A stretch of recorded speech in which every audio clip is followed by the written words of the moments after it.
Welcome back to your channel Lou Storyland. Here we uncover a real Reddit stories. If you liked my video, please like, share, subscribe. My name is Alan Hopkins and I'm 35 years old. Thanksgiving at my parents' house always followed the same script, and this year was no different. Except that this year I finally understood why my mother needed an audience of 17 relatives to say what she said. I walked in wearing the gray cardigan I always wore to these dinners, the plain one that made me look exactly like what everyone assumed I was, and I set my dish of green beans on the counter next to my sister Naomi's elaborate cranberry tart, the one she'd clearly had catered and was passing off as homemade. Naomi arrived 30 minutes late in a cream-colored blazer, her husband trailing behind her carrying a bottle of wine that cost more than my monthly grocery budget, and the room lit up the way it always did when she entered, like she was the only light source in a house full of dim lamps. My mother, Diane, hugged her first, held her at arm's length and told the room, loud enough for the Latimer cousins and Aunt Ruth and Uncle Ford and all the others crowded around the table, that Naomi had just been named head of cardiothoracic surgery at Meridian General. Applause. Genuine, warm applause. Then my mother's eyes drifted to me, and I watched her decide in real time what story she wanted to tell about her other daughter. "And this one," she said, gesturing at me the way you gesture at a stain on the tablecloth, "cleans toilets for a living." 17 relatives turned to look at me. Nobody laughed, because nobody was sure if it was a joke, but nobody corrected her either, because as far as any of them knew, it was simply true. My father, Walter, who has never once in 35 years asked me a single follow-up question about my life, reached into his wallet, pulled out a crisp $50 bill, and slid it across the table toward me like he was tipping a valet. "Here," he said, not unkindly, which somehow made it worse. "Go mop something." A few people chuckled, uncertain, testing whether laughter was allowed. I looked at that $50 bill sitting on the white tablecloth between the cranberry tart and the gravy boat, and I did not flinch. I didn't reach for it, and I didn't push it away either. I just let it sit there while I finished chewing, because I had learned a long time ago that reacting was exactly what my mother wanted, that my silence was the one thing she couldn't script a response to. What none of them knew, what I had never bothered to correct because frankly I had stopped expecting my family to ask real questions about my life around the time I turned 26, was that I don't clean anything. I hadn't cleaned anything in over a decade. I am the Chief Operating Officer of Ashcombe Regional Health Network, the umbrella system that owns and operates 4 hospitals across the state, including Meridian General, the very hospital where my sister had just been promoted, and including Willowbrook Medical, the hospital where my own parents have been patients for the last 6 years, where my father gets his cardiac checkups, and where my mother had her hip replaced 18 months ago. Every referral, every specialist consult, every insurance authorization, every single piece of paperwork that determined how quickly my parents got seen and by whom ran, at some point, through a system I helped build and now helped run.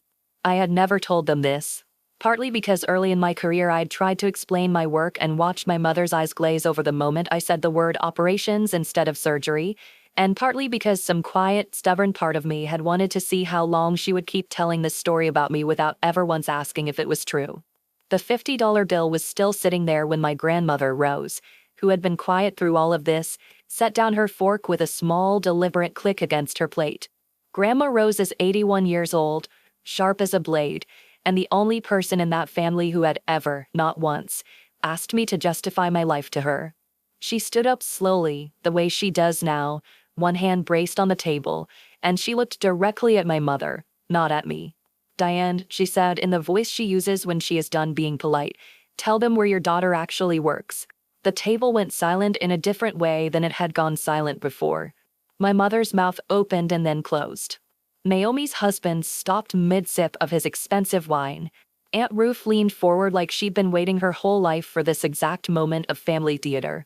My mother looked at me, and for the first time in longer than I could remember, I watched something like uncertainty cross her face, because she realized, standing there in front of 17 relatives, that she genuinely did not know the answer to her own mother's question, and that whatever answer was coming was not going to be the one she'd spent years telling everyone. If you want to know exactly what happened when the truth finally came out at that table, and what my mother's face looked like when she understood who had been holding her entire family's medical future in her hands the whole time. The silence after Grandma Rose's question stretched long enough that I could hear the kitchen clock ticking from the next room. My mother finally found her voice, and it came out smaller than I'd ever heard it. She works in administration, she said, the word administration landing like an apology she didn't know how to finish.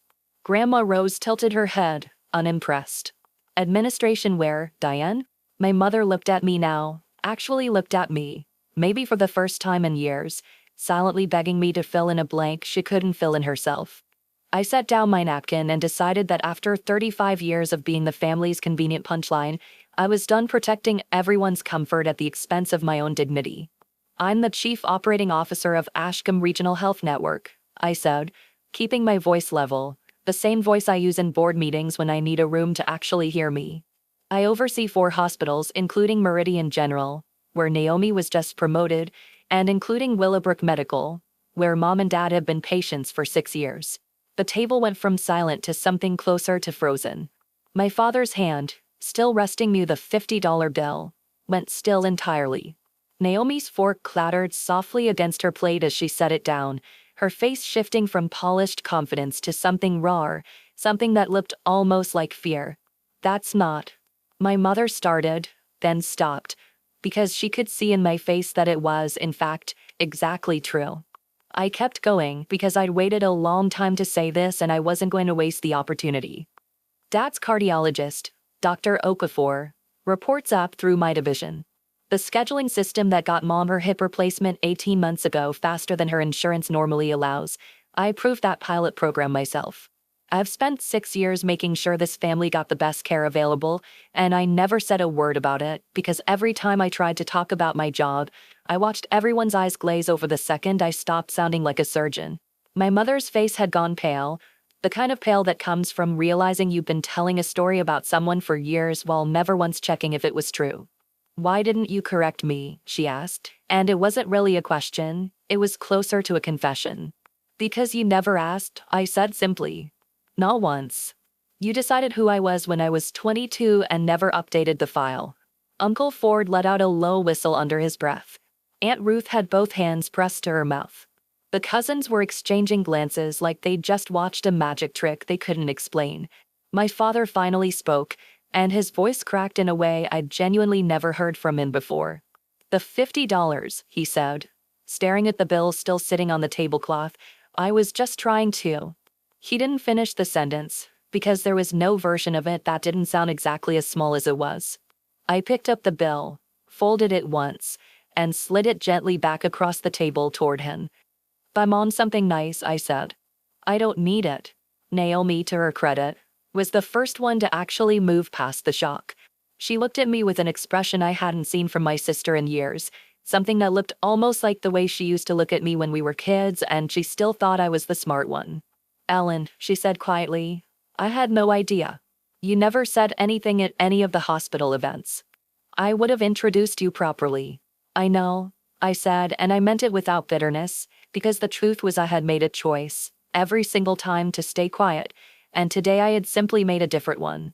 Grandma Rose reached over and patted my hand, her skin soft and thin the way it gets when someone has earned every wrinkle honestly. I've known for 3 years, she said, and the whole table turned to stare at her now instead of me. Your mother never asks anyone anything real. I figured you'd tell them when you were ready. My mother sat there for a long moment, and then quietly, in a voice stripped of its usual performance, she said, I'm sorry, Ellen. It wasn't a grand apology, and it didn't erase 15 years of being introduced as the daughter who cleans toilets, but it was the first honest thing my mother had said to me at that table in longer than I could remember, and for now that was enough. The rest of dinner was quieter than usual, but it was a different kind of quiet, the kind that comes after something true finally gets said out loud instead of buried under 35 years of assumptions. I don't know if Thanksgiving next year will look any different. I don't know if my mother will introduce me correctly the next time we're in a room full of relatives. But I know that I finally stopped being small to make everyone else comfortable, and that feels like the actual gift I gave myself this year, worth more than any $50 bill ever could be.